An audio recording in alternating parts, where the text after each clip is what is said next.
Assalamu Walaikum. Hello friends, how are you?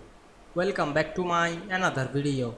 In this video, I am going to show you how to use paste special transpose in Excel 2016. Let's get started.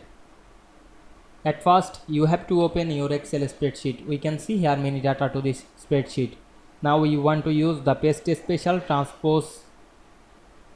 At first, copy anything, select that data, click and drag on our mouse and go to the home menu, select copy option, then click another cell and go to the paste drop down menu, click paste special option. We can see here many options. Now I am check mark on the transpose, then click OK. We can see we use the paste special transpose option easily. I hope you enjoyed my video. Please like, comment, share and subscribe my channel. Thanks for watching.